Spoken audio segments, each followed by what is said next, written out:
ఒక రాజు మనవడు, ఒక యువరాజు కొడుకు.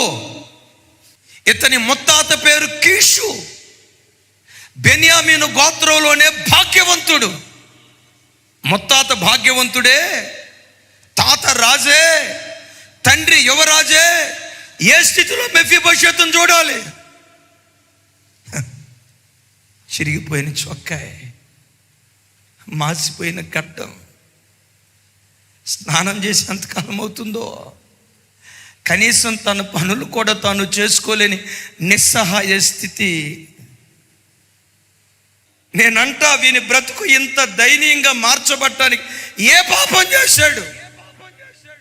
ఏ పాపం చేయటాన్ని బట్టి వీని బ్రతుకు ఇట్లా అయిపోయింది? తన పితరుడు చేసిన పాపం శాపంగా మారి, ఆ పితరుడి యొక్క శాపం వీడిని ఇంత శాపగ్రస్తుడిగా మార్చింది.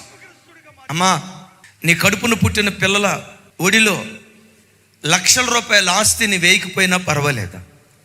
కోట్ల రూపాయలు ఏ ఆస్తి నీ పిల్లల ఒడిలో వేయకపోయినా పర్వాలేదు. ఒక తండ్రిగా మీ కాళ్ళు పట్టుకొని బ్రతిమలాడుతున్నా, మీ పిల్లల ఒడిలో మీ శాపాన్ని వేయకండి.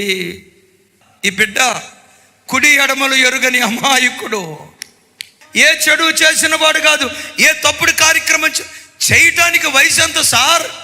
5 సంవత్సరాలు. ఈ పసికందుకు పాప పుణ్యాలు ఏం తెలుసు?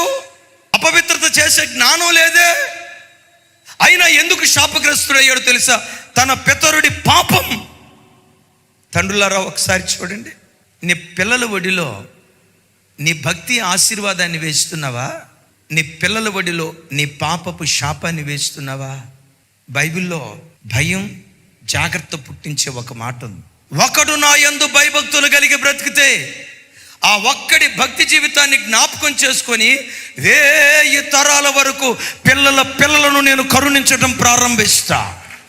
ఒక్కడు ఒక్కడు ఒక్కడు ఒక్కడు నా పట్ల భయభక్తులు కలిగి బ్రతికితే, ఒక్కడు ఒక్కడు ఒక్కడు ఒక్కడు ఒక్కడు ఒక్కడు నా పట్ల భయభక్తులు కలిగి బ్రతికితే, వానిని బట్టి 1000 తరాలు పిల్లలను కరుణిస్తానంటాడు. అమ్మా, ఆ ఒక్కదానివి నీవెందుకు కాకూడదురా తమ్ముడా? ఆ ఒక్కడివి నీవెందుకు కాకూడదు? నీ పిల్లల ఒడిలో దేవుని ఆశీర్వాదాన్ని వేసే ఒక ఆత్మ సంబంధమైన తండ్రిగా, ఒక ఆత్మ సంబంధమైన తల్లిగా ఎవరున్నారని ప్రభు అడిగితే, నేనున్నా ప్రభువా, నా పిల్లల ఒడిలో దేవుని ఆశీర్వేదం వేయటానికి నేనున్నా ప్రభు అని ఒక తల్లిగా నీ కుటుంబ పక్షాన నువ్వు లేచుదువుగాక.